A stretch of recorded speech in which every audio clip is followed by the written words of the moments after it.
Bismillahirrahmanirrahim. Ar-Rahman Ar-Rahim. Ya na'budu wa iyyaka nasta'in. Ihdinas siratal mustaqim. Shiratal ladzina an'amta 'alaihim waladdallin. Amin. Bismillahirrahmanirrahim. Radhiyallahu ankum wa qala radhiyallahu anhu wa 'alaika ya akhi bi islahi sariratika hatta tasira khairan min alaniyatika salihah. وذلك لأن السريرة موضع نظر الحق والأنانية مطمح نظر الخلق وما ذكر الله تعالى السر والعلن في كتابه إلا وبدأ بذكر السر وكان من دعائه عليه الصلاة والسلام اللهم اجعل سريرتي خيرا من علانيتي واجعل علانيتي صالحة ومتى صلحت السريرة صلحت العلانية لا محالة فإن الظاهر أبدا يكون تبعا للباطن صلاحا وفسادا قال رسول الله صلى الله عليه وسلم إن في الجسد مضغة إذا صلحت صلح بها سائر الجسد وإذا فسدت فسد بها سائر الجسد ألا وهي القلب واعلم أن من ادعى أن له سريرة عامرة وكان قد خرب علانيته بترك الطاعات الظاهرة فهو مدع كذاب ومن استحد في إصلاح علانيته بتحسين زيه وهيئته وتقويم لسانه ووزن حركاته وسكناته في قعوده وقيامه ومشيته وترك باطنه مشحونا بخبائث الأخلاق ورذائل الاتباع فهو من أهل التصنع والرياء المعرضين عن المولى فإياك يا أخي أن تستر شيئا لو ظهر للناس كنت تستحي من ظهوره حياء ينشأ من خوف الاستقباح قال بعض العارفين لا يكون الصوفي صوفيا حتى يكون بحيث لو طيف بجميع ما في بطنه على طبق في السوق ما استحيا من ظهور شيء منه فإن لم تقدر أن تجعل سريرتك خيرا من علانيتك فلا أقل من أن تسوي بينهما فيكون امتثالك لأمر الله واجتنابك لنهيه وتعظيمك لحرمته ومسارعتك في مرضاته في الخلاء والملأ على حد سواء وهذا أول قدم يضعها العبد وهذه أول قدم يضعها العبد في طريق المعرفة الخاصة فاعلم ذلك وبالله التوفيق.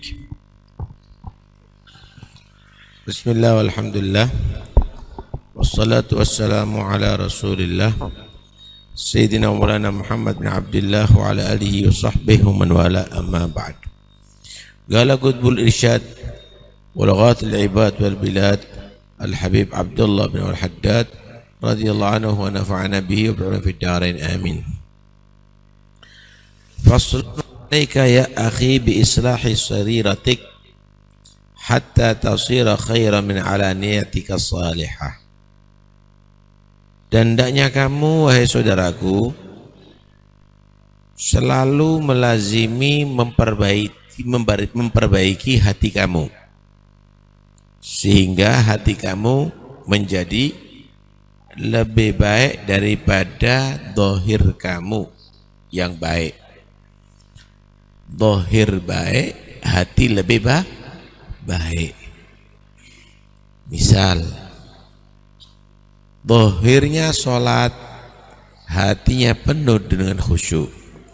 Zahir baik, hatinya lebih baik. Zahirnya baca Quran, hatinya merenungi makna Quran.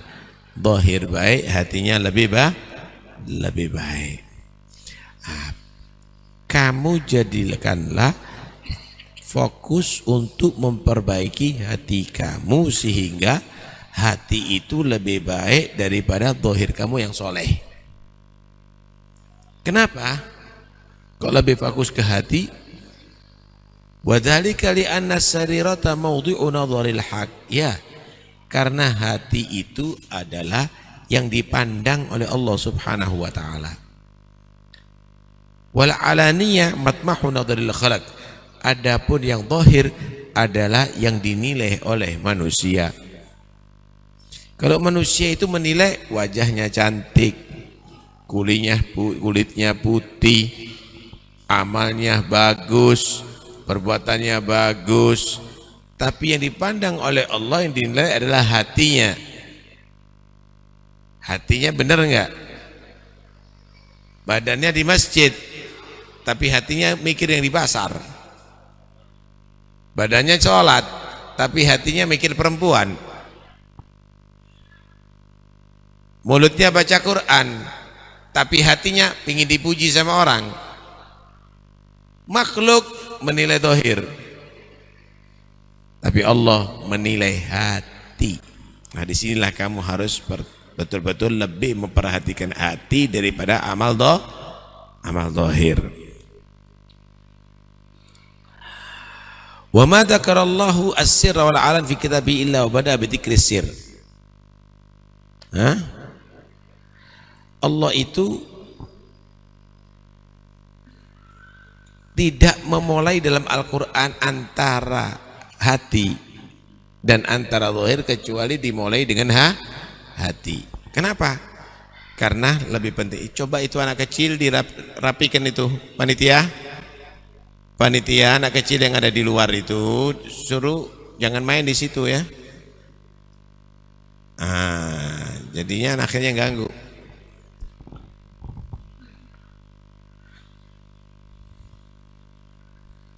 Apa dalam Al-Quran ya? Ya'lamu sirra wa akhfa misalnya. Allah itu mengetahui yang rahasia dan lebih daripada rahasia. Alhasil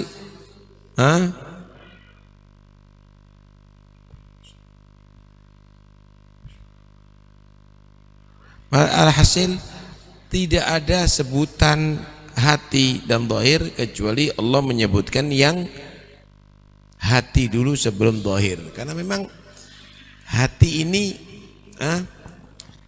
ibarat kalau dalam mobil itu akinya.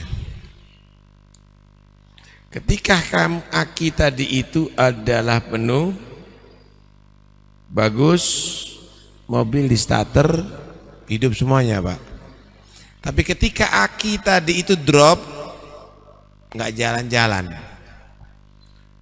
Hati ini kalau baik, ketika digerakkan, hidup semuanya. Mata melihat yang taat, telinga mendengar yang taat, kaki berjalan untuk taat, mulut bersuara untuk berzikir, dan seterusnya dan seterusnya. Tapi kalau sudah drop nggak bisa.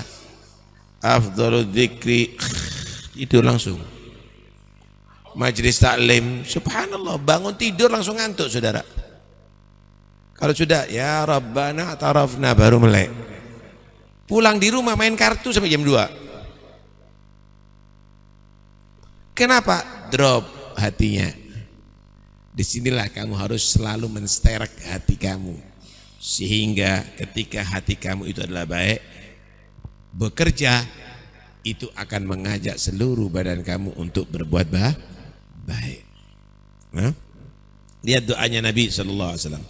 Nabi itu berdoa apa? Allahumma ij'al sarirati khairan min alaniyati waj'al alaniyati salihah. Ya Allah, jadikan hatiku lebih baik daripada zahirku, dan zahirku jadikan baik ya Allah. Anggota badan beramal soleh, hati lebih soleh lagi, hati lebih soleh lagi. Saudara, takwa itu ada yang disebut takwa hati dan takwa zahir.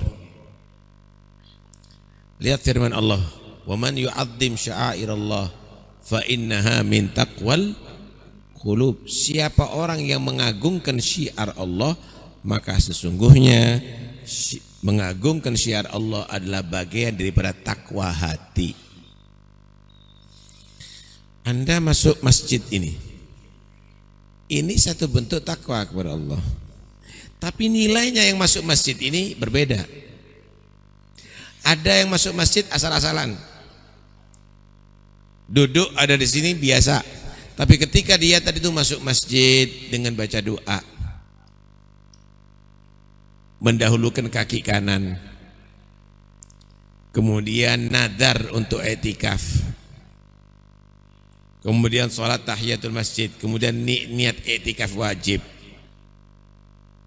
Maka yang kedua ini masuk masjid dalam keadaan mengagungkan syiar Allah. Ini adalah bagian takwa hati. Ini adalah bagian takwa hati. Nah, takwa hati ini adalah mengagungkan syiar Allah. Kamu baca Quran, asal-asal baca Quran sambil semojong bismillahirrahmanirrahim yasin wal Quran hakim innaka lamunur salin. Ada orang baca Quran sambil duduk menghadap kiblat, pakai siwak dulu dalam keadaan suci, kemudian dia membaca dengan tartil dan merenungi maknanya. Lain saudara. Yang ini asal-asalan, yang ini penuh dengan pengagungan. Mengagungkan syiar Allah itu adalah takwal qulub, bagian takwa hati. Maulid asal-asalan, yang penting maulid. Makom rebutan, misalnya nanti ini maulid itu rebutan gedang, rebutan pelembungan. Sama orang maulidnya betul-betul diresapi, membayangkan kehadiran Nabi, penuh dengan khusyuk. Kalau ini maulid asal-asalan, kalau ini maulid diresapi dengan hati, inilah bagian takwal qulub, takwa hati saudara. Dalam segala hal juga demikian. Karena itu minta, ya Allah, amalku yang zahir berbuat baik, hatiku jadikan lebih baik. Hatiku lebih baik. Nah.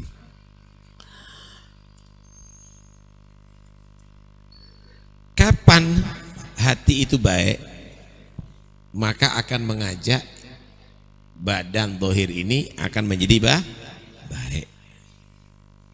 Kenapa? Karena untuk selamanya zahir itu mengikuti batin, untuk selamanya. Asalnya batin, zahir ini menjadi pengikutnya untuk selamanya. Saudara, jangan pernah percaya hati saya baik walaupun omongan saya kasar. Walaupun amal zahir saya itu tidak bagus, tapi hati saya itu tidak ada apa-apa, bagus, nggak ada. Untuk selamanya, zahir itu pasti mengikuti batin. Kalau zahirnya tadi itu adalah jelek, maka batinnya sama jeleknya atau lebih jelek. Itu sudah pasti. Zahir bagus itu bisa dari hati, bisa karena kepura-puraan. Zahirnya sholat, nah bisa karena memang hatinya bagus sehingga dia semangat sholat, atau dia berpura-pura sholat untuk supaya difoto dan nanti disebarkan kemana-mana untuk cari dukungan dan suara. Ada juga gitu. Zahirnya bersedekah, tapi batinnya kepingin dikenal adalah orang yang dermawan. Bisa begitu. Bisa juga zahirnya bagus, ternyata dari batin yang bagus, itu yang hebat. Nah, itu adalah yang hebat. Rasulullah sallallahu alaihi wasallam bersabda, "Inna fil jasadi mudghah." Sesungguhnya di jasad manusia ini ada satu gumpal daging. Idza soluhat soluha sairul jasad. Kalau daging itu bagus, anggota badan semuanya akan ikut bagus. Wa idza fasadat fasadal jasad. Kalau sudah segumpal daging itu rusak, seluruh badan ini jadi rusak. Ala wahiyal qalb, yaitu hati. Yaitu hati. Karena itu jangan punya hati yang jelek, maka akan mengajak seluruh badan kamu jelek. Hati penuh dengan kebencian, mulut dengan cacian, mata dengan pandangan menghina, mungkin tangan memukul, mungkin kaki menendang.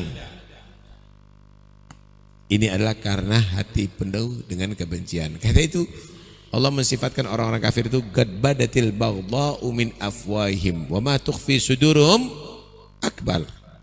Udah menjadi jelas kan dari mulut mereka kebenciannya terhadap Islam. Ketahuilah yang tersimpan dalam hatinya lebih besar kebencian itu. Itu hanya sebagian daripada bara kebencian yang ada dalam hati. Karena itu awas, hati-hati ya, jangan punya hati jelek. Jelek semuanya nanti.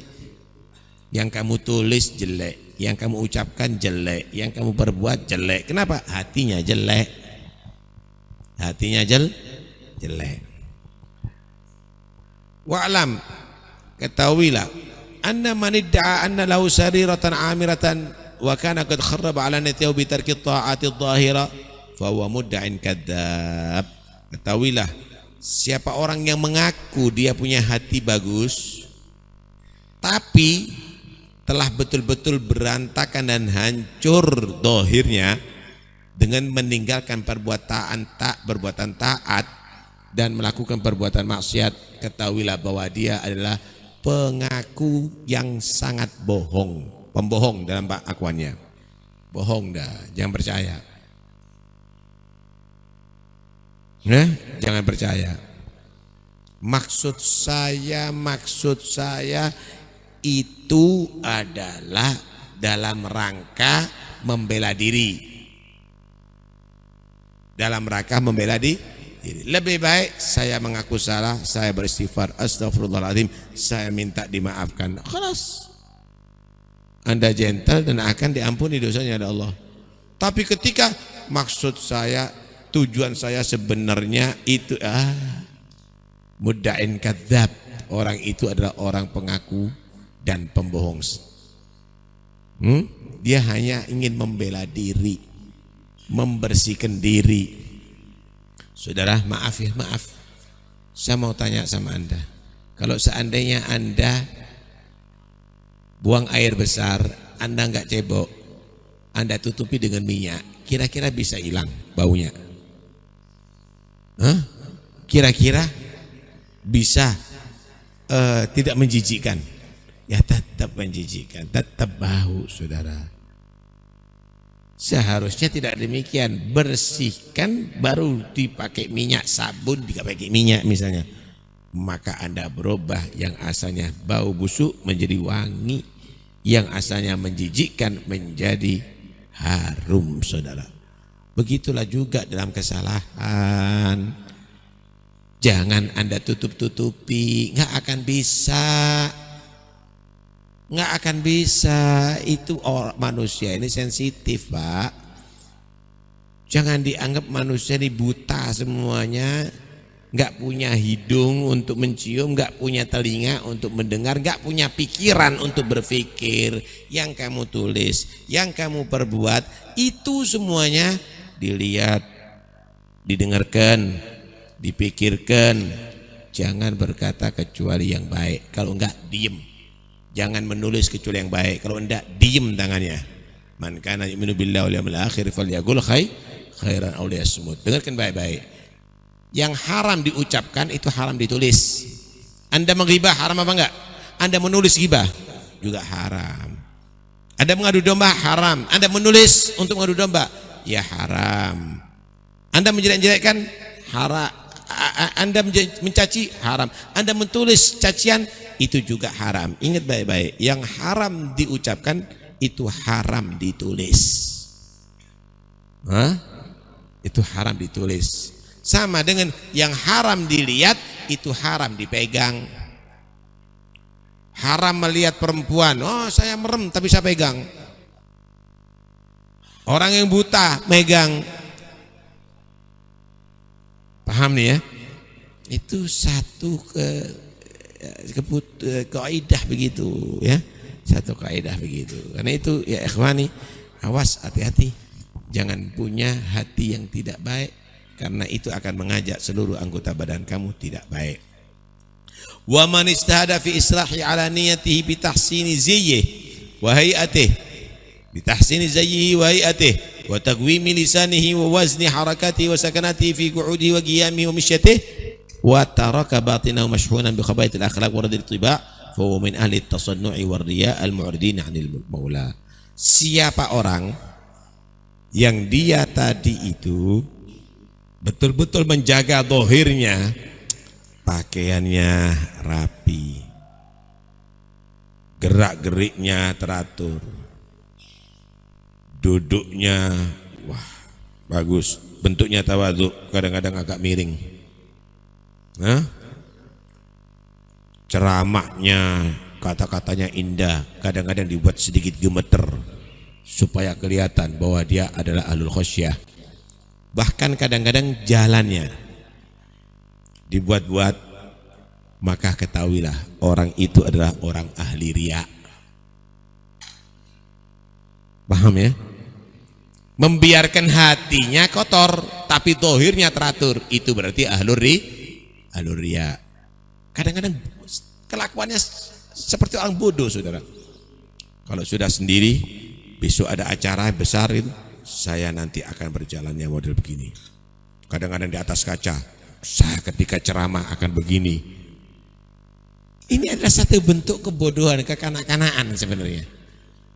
Satu bentuk kekanak-kanaan. Ini ahlu tasannu. Yang paling penting gimana caranya kamu itu, hatinya kamu itu bersih. Kalau kamu itu ceramah, merasalah kamu itu adalah orang yang lebih pantas untuk diceramahi.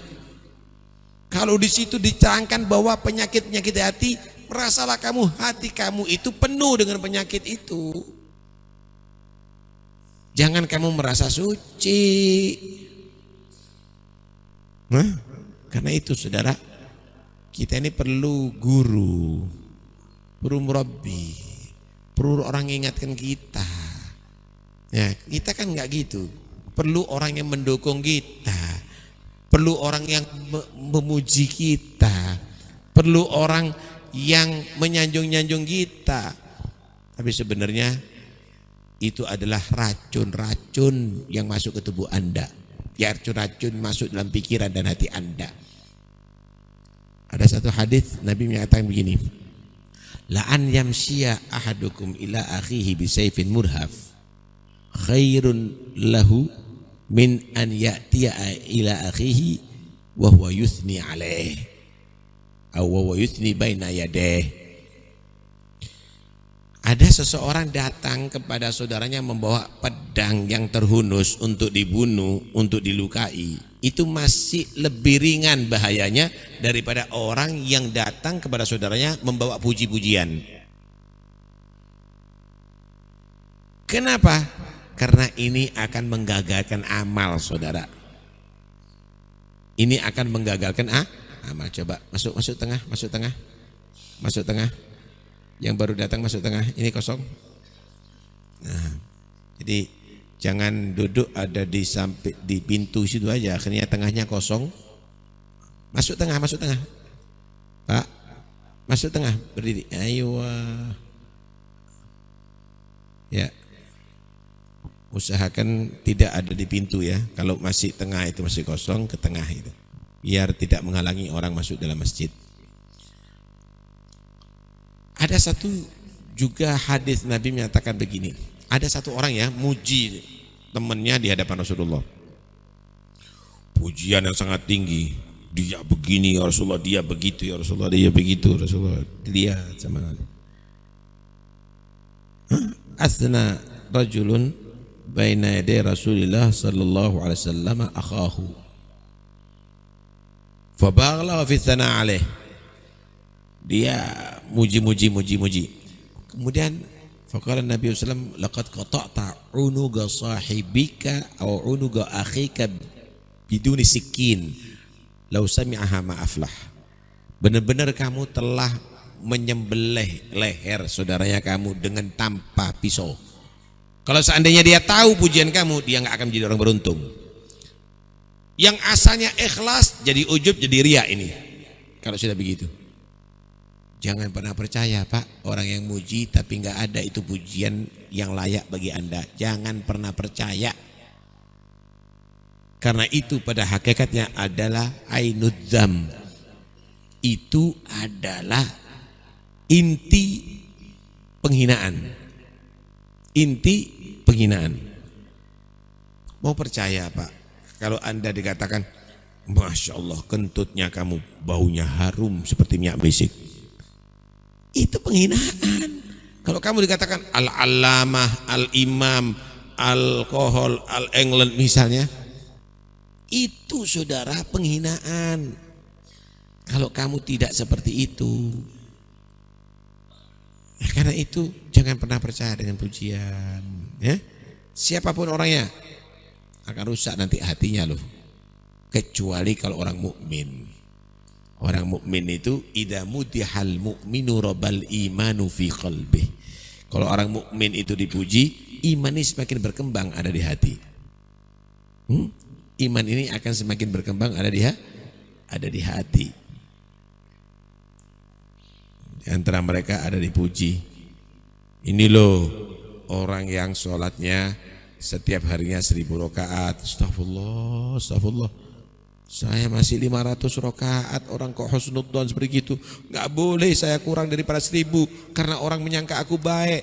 Padahal aku belum sebaik itu. Astagfirullahaladzim. Tambah giat ibadahnya. Begitu orang dulu. Kalau kita kan begitu. Ini ahli tahajud. Padahal sholat subuh aja jarang. Siam. Mending kudu tawadhu. Bukan tawadhu, itu gak tahu diri. Karena itu jangan pernah percaya dengan pujian yang tidak ada pada diri kamu. Dan ketahuilah, man madahaka bi syai'in laisa fika, saufa yadhummuka bi syai'in laisa fika. Siapa orang yang memuji kamu tapi enggak ada itu sifat ada pada diri kamu, sebentar lagi akan mencaci kamu walaupun kamu tidak melakukan apa-apa atau tidak bersifat seperti itu. Ingat baik-baik. Orang yang memuji kamu tanpa sebab dan itu tidak ada sifat pada diri kamu, dia calon akan mencaci kamu. Wali nih, kutub nih, ini luar biasa ini. Ntar lagi dia, ini pembohong, ini penipu. Jangan pernah percaya ya. Kalau tidak ada itu pada diri kamu, jangan pernah percaya. Justru pemuji-pemuji kamu itu akan menjadi musuh-musuh kamu nantinya. Paham ya? Oke. Wa iyyaka ya akhi an tastura syai'an law dhahara an-nasi kunta tastahi min dhuhuri haya'an yasha'u min khafi sigba. Hati-hati kamu wahai saudaraku, kamu tutupi daripada sifat hati kamu itu. Jika seandainya nampak kepada manusia, kamu akan malu. Kenapa? Orang akan menjelekkan kamu. Misal kamu riya, kalau orang tahu saya sholat ini riya, pasti saya akan tidak dihormati. Kalau orang ini tahu saya ini bodoh, saya ini salah, pasti ditutup-tutupi. Kalau orang tahu saya ini bohong, awas, hati-hati.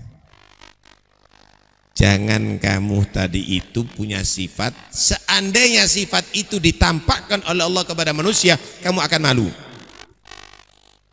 Justru itu semuanya kamu harus datang kepada guru untuk menghilangkan sifat itu. Kok saya begini ya? Mohon bimbingannya. Ibarat orang ngerasa sakit, jangan ditutup-tutupi, tambah parah. Justru cepat datang ke dokter, konsultasi biar dikasih obat dan kamu sehat. Begitu saudara. Karena itu dikatakan kadang-kadang orang ini berlagak sufi sih. Dianggap orang sufi itu gondrong rambutnya, kukunya panjang, cincinnya 12. Kemudian ada tasbih dikalungkan di tangan. Kemudian dia tadi itu pakaiannya kumuh, baunya busuk. Bukan itu saudara. Nih dengarkan baik-baik. La yakunu sufiyu sufiyan hatta yakuna bihaitsu law tifa bi jami'i ma fi batinihi ala tabagin fi suq mastahya min duri syai'in minhu. Tidak orang itu dikatakan sufi dengan sebenarnya sehingga seandainya isi hatinya itu ditaruh ada di talam kemudian dikelilingkan di pasar, dia nggak malu sifat yang ada dalam hati itu. Orang tahu apa sifatnya dia nggak malu. Kenapa? karena semuanya baik. Dia selalu tawadhu. Dia nggak pernah sombong. Dia tidak pernah merendahkan orang lain. Wah, ini yang hebat. Karena itu ketika ada seseorang bertanya, istikharah lah sekarang, siapa orang yang terbaik ada di saat ini, di saat zaman itu maksudnya. Isyarahnya kepada al-iskaf, orang ini yang membetulkan sepatu-sepatu yang rusak itu. Bukan tokoh besar nih, tukang sepatu. Akhirnya orang ini penasaran, ingin tahu apa sih yang dilakukan. Biasa-biasa amalnya. Terus terang, intinya apa sih? Kok anak ini istikharah kok mendapatkan isyarah begini? Intinya apa kata dia? Nggak punya apa-apain. Ini yang kamu ketahui. Cuma aku ini tidak pernah merasa aku ini adalah orang yang terbaik, orang yang selamat, yang selain aku ada celaka. Aku orang paling jelek, aku adalah orang yang celaka. Sehingga aku menghormati semua orang karena aku menganggap mereka adalah orang yang lebih baik daripada aku. Begitu saudara. Insya Allah. Kalaupun misalnya tidak kamu bisa menjadikan hati kamu lebih baik daripada zahir kamu, minimal samalah. Badan sholat ya, batinnya sholat. Jangan badannya sholat, batinnya purno, mikir perempuan, mikir pacar. Mulut baca Quran, ya, hatinya merenungi isi Al-Quran. Jangan mulut baca Quran, hatinya ada di pasar keliling.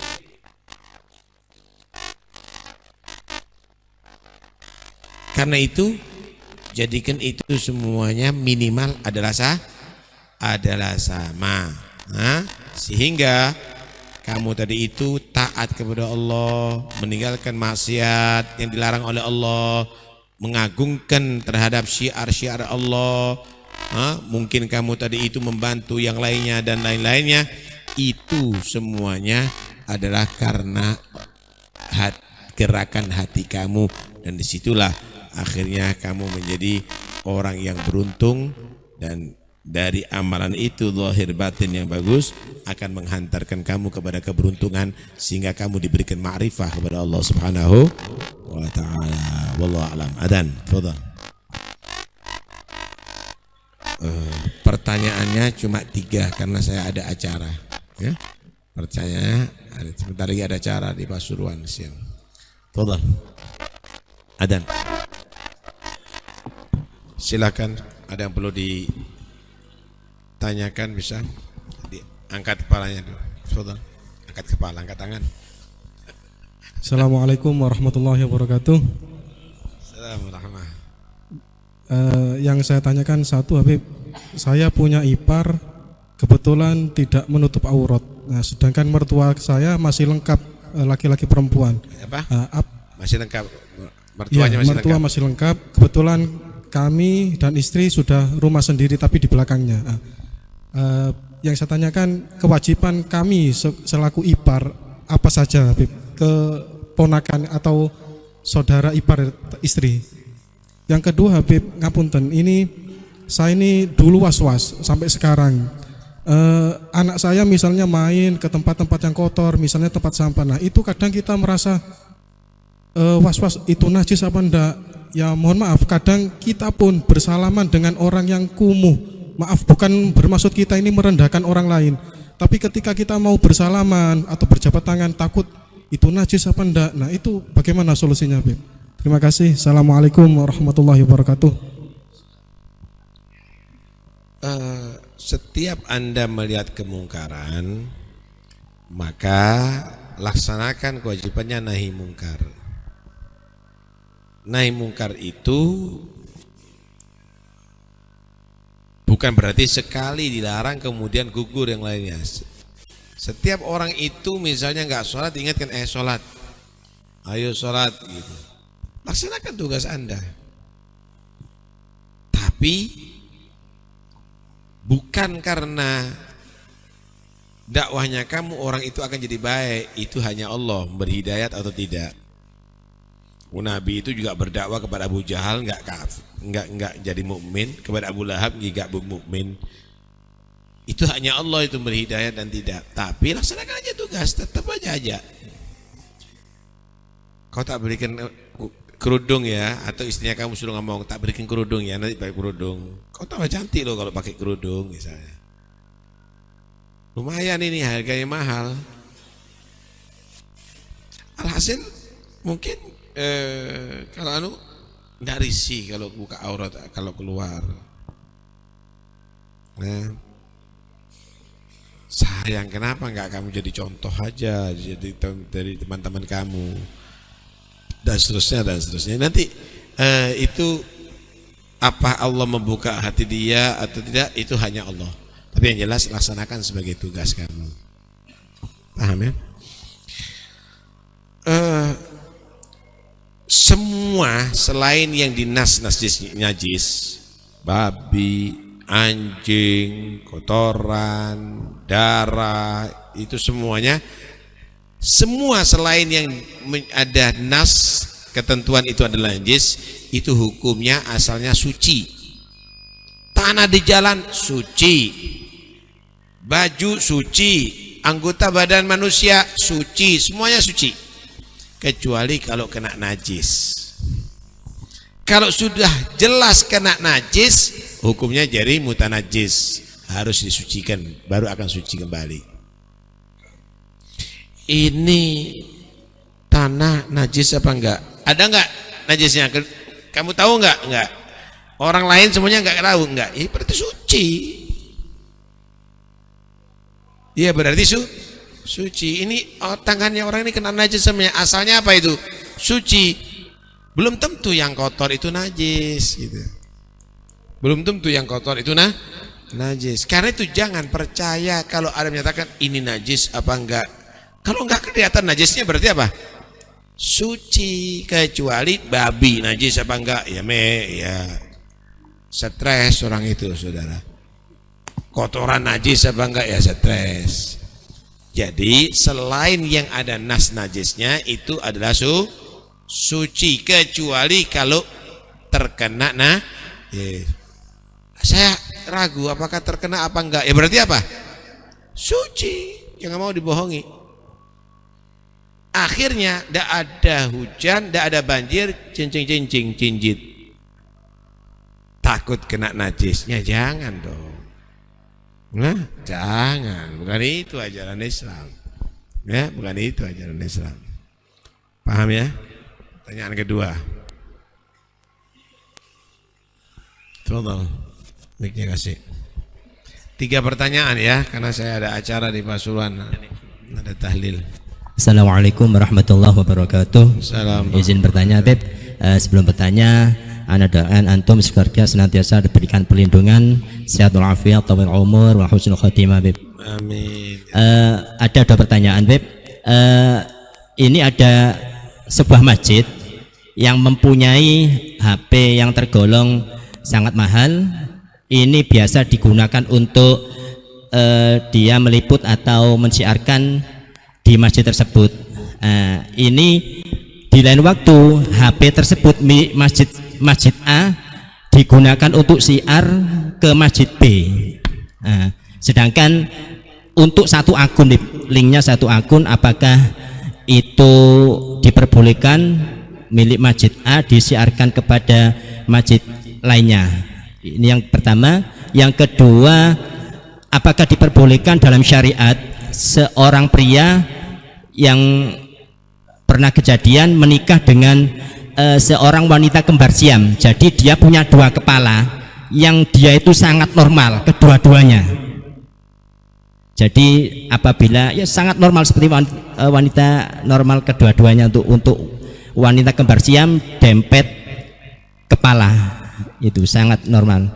Syukran, Beb, itu aja pertanyaan dari saya. Wassalamualaikum warahmatullahi wabarakatuh. Waalaikumsalam warahmatullahi.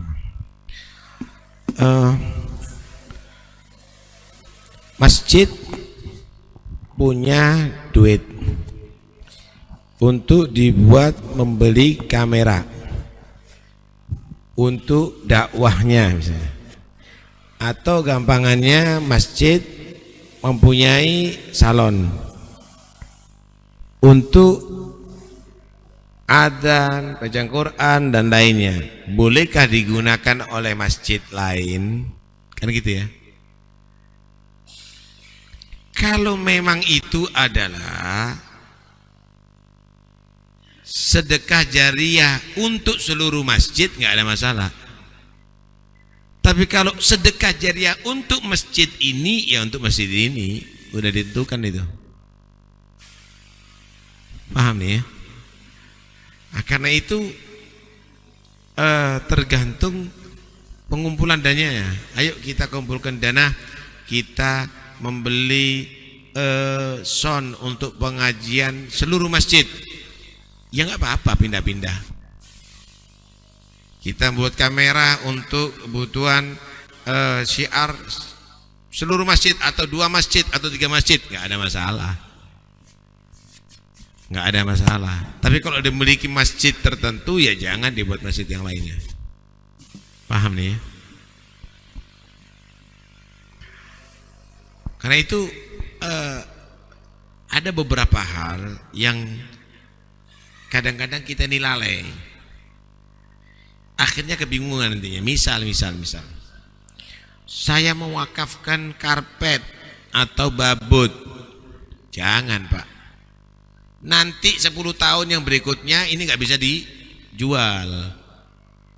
Udah saya memberikan hak kepada masjid ini karpet, berarti milik masjid, bukan wakaf. Ketika sudah tidak layak pakai, bisa dijual, bisa dibuat tambahan, beli karpet yang baru. Paham nih ya? Saya mewakafkan kipas angin untuk masjid. Ketika rusak kipas anginnya, repot kalau madzhab Syafi'i. Saya ngasih masjid untuk menjadi milik masjid kipas angin. Itu nanti bisa dijual. Kalau memang sudah tidak layak atau ada yang lebih bagus tentunya. Karena milik itu bisa dijual. Kalau wakaf nggak bisa dimiliki oleh siapapun. Karena itu langsung miliknya kepada Allah. Nggak boleh dijual, nggak boleh dihadiahkan dan seterusnya. Paham ya? Yang kedua, sedekah jariah. Sedekah jariah itu Pak, kalau memang untuk bangunan masjid nggak boleh untuk dipakai yang lain. Kalau sedekah jariah tadi itu adalah untuk amal masjid, nggak ada masalah. Untuk yang dipeluk oleh masjid nggak ada masalah, bagus. Bahkan duit itu bisa digunakan untuk memberikan konsumsi demi untuk memakmurkan masjid. Misal sholat subuh supaya banyak yang hadir dikasih kopi. Paham ya?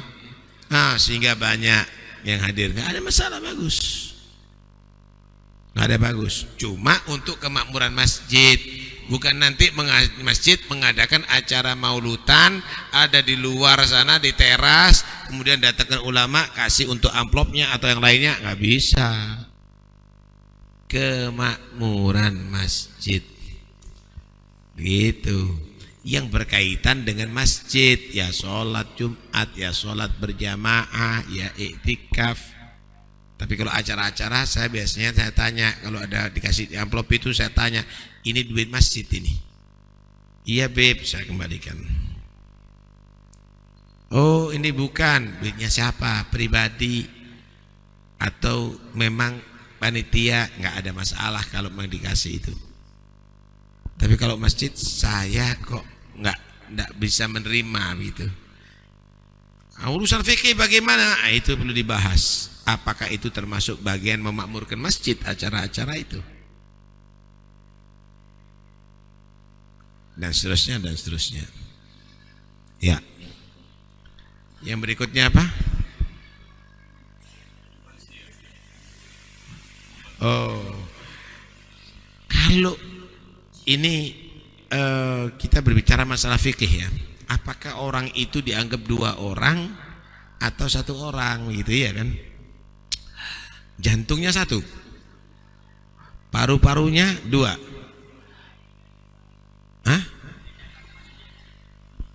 Iya, artinya paru-parunya cuma 2 kan? Kemudian ginjalnya cuma 2, lambungnya cuma kepalanya aja yang berbeda. Kalau sudah begitu kan lebih dia tadi itu dikatakan 1 badan. Itu sama dengan orang yang punya kaki 4, jantungnya 1, kan gitu ya. Karena itu penting sekali untuk dipelajari. Wallahu alam, itu harus dipelajari itu. Apalagi kalau otak 1 misalnya, otaknya 1, otak besarnya sama otak kecilnya, tambah lagi itu. Tambah lagi itu. Itu perlu dibicarakan. Wallahu alam. Kita nggak boleh untuk menghukumi spontanitas, tapi perlu dibicarakan itu. Kecuali kalau sudah jelas ini 2 orang cuma lengket, paham ya? Ini 2 orang cuma lengket. Nah itu lain lagi itu. Itu lain lagi kalau sudah begitu. Paham ya? Tafadhal. 1 pertanyaan terakhir. Sini.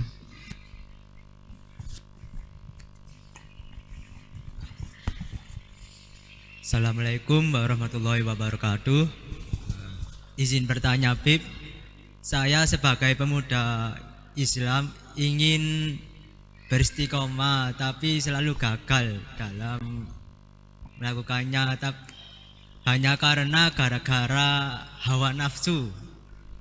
Jadi pertanyaannya, apakah bisa menaklukkan hawa nafsu itu? Sekian, terima kasih. Hawa nafsu itu bisa ditaklukkan asal ada kesungguhan memang. Anda makan sarapan, makan siang, apalagi perokok, ini kan karena kebutuhan nafsu kita. Tapi buktinya kalau puasa Anda bisa tinggalkan sarapan, Anda bisa tinggalkan makan siang, Anda bisa tinggalkan ngerokok. Asal ada kesungguhan aja bisa loh. Tapi kalau sudah kita meladeni nafsu, jangan berharap untuk kamu tadi itu dibiarkan oleh nafsu untuk tidak melakukan tuntutannya. Akhirnya kamu dibuat nikmat di dalam kamu mengikuti hawa nafsu, padahal itu adalah tercela. Emangnya kalau orang makan di siang hari Ramadan itu adalah nikmat, itu tercela. Tapi orang yang makan di siang Ramadan itu merasa nikmat, padahal anak kecil yang lebih lemah daripada dia bisa puasa. Subhanallah. Berzina itu jijik, kotor, Pak. Perbuatan yang tercela. Tapi bagaimana setan kalau kita mengikuti hawa nafsu, yang tercela itu bisa menjadi nikmat. Jadi pelacur itu adalah jelek. Tapi bagaimana pelacur itu bisa menikmati dirinya menjadi pelacur? Itulah hawa nafsu. Karena itu jangan pernah sekali-kali kamu menjadi pengikut hawa nafsu. Perbuatan kamu yang tercela, yang menjijikkan, akan ditipukan kepada kamu menjadi satu kenikmatan nantinya. Ya berat memang, tapi seberat apapun bisa kita lawan sebenarnya, asal ada kemauan. Fanafsu katifli in tuhmilhu syabba ala hubbir radha'i wa in taftimhu yanfatimi. Nafsu itu seperti bayi yang dia menuntut untuk ditetek. Tapi ketika bayi tadi itu sudah disapih, pertama sakit, pertama cerewet, pertama menangis-nangis, tetap ditelateni. Lama-lama dia akan lupa, dan setelah itu dia akan mau tidak mau netek lagi. Dia akan makan makanan yang layak untuk dia. Begitu juga perbuatan kamu. Oh saya melakukan ini, oh saya melakukan itu. Tinggalkan. Nuntut berat tapi laksanakan. Lama-lama kamu tidak akan kembali lagi itu perbuatan. Paham ya? Normal kembali nantinya. Wallahu alam. Diumumkan Hall Al-Habib Abdullah bin Al-Haddad Sangeng tanggal 1 September ya, hari Ahad atau Ahad depan bukan? 2 Ahad lagi ya. 2 Ahad lagi insyaallah. Tanggal Sabtu, yang penting Sabtu September, dimulai setelah sholat asar, adzan asar sholat dimulai. Ada di makam beliau ya. Ada di makam beliau. Kemudian Maulid Nabi malam 11. Malam 11 Maulid. Tidak tahu hari apa malam 11 itu? Hari apa ya? Malam Sabtu berarti ya? Ah, bukan Bib, malam Senin, malam Ahad Bib. Ikut pemerintah Bib, bukan ikut falak. Malam Ahad Bib. Ikut pemerintah. Ikut pemerintah. Ikut pemerintah. Ikut pemerintah malam Ahad kalau salah, malam 11 itu. Ya nanti dilihatlah di pengumumannya ya. Malam 11 Maulid tapi ikut pemerintah ya. Itu Maulid di makam Habib Alwi bin Segaf setelah sholat Isya langsung. Setelah sholat Isya langsung ya. Kalau mau hadir setelah sholat maghrib boleh. Kita sholat maghrib ada di sana, memang ada ceramah-ceramah nanti, ada penceramah sampai sholat Isya. Habis sholat langsung kita mulai maulid jam 8:30 insyaallah sudah selesai. Malam subuh harinya ada maulid Syaraful Anam, itu maulid Diba kita baca. Subuh tanggal 11 maulid ada di Masjid An-Nur Tambak Yudan. Subuh dilakukan. Malam 12 maulid di makam Habib Ja'far jam 2 malam. Ya, jam 2 malam karena Nabi lahir sebelum fajar. Menjelang fajar maka kita bangun untuk mengaturkan salawat dan salam kepada Nabi. Mudah-mudahan insyaallah bisa dihadiri bersama-sama. Amin Allahumma amin. Ya. Enggak insyaallah.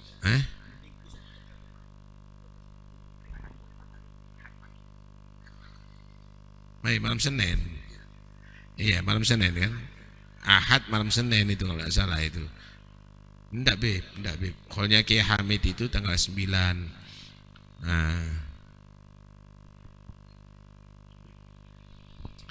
Nah, insyaallah malam Ahad sama malam Senin insyaallah ya. Insyaallah begitu.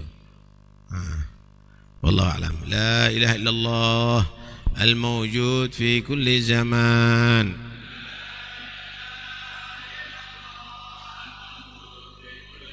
لا إله إلا الله المعبود في كل مكان. لا إله إلا الله المذكور بكل لسان. لا إله إلا الله المعروف بالإحسان.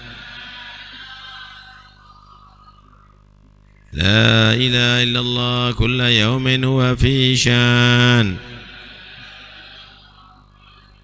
لا إله إلا الله الأمان من زوال الإيمان